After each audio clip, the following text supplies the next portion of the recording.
تهدف مش المسيحيين. موضوع أكبر، يعني لو بصينا بس من أحداث إنا دلوقتي. واحد، أحداث إنا أحداث انفصالية المستهدف منها تركيع الدولة المصرية، ورفعت أعلام العربية السعودية وضغط على عصام شرف ووافقنا. يعني أنا بس عايز أوصلك إن أول حاجة في تابو عند السعوديين أو الأسرة الحاكمة، ما بتكلمش على الشعب، هو عدم محاكمة الرئيس مبارك والخوف من مصر والثورة. فنمرة واحد أحداث كده. نمرة اتنين سينا، لو نتذكر الدكتور عصام شرف راح قابل بدو سينا، تاني يوم قوة أخرى ضربت له الغاز بتاع إسرائيل.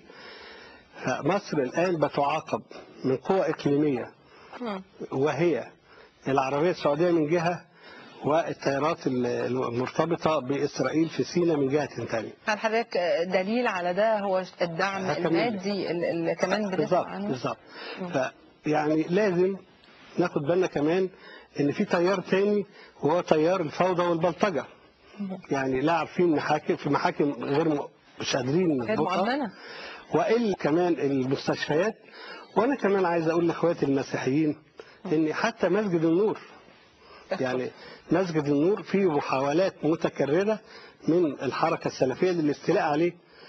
فإحنا النهاردة لم يحرق يا أستاذ سليمان. من هكمل لم يحرق بهذا الكم من الغل والكره.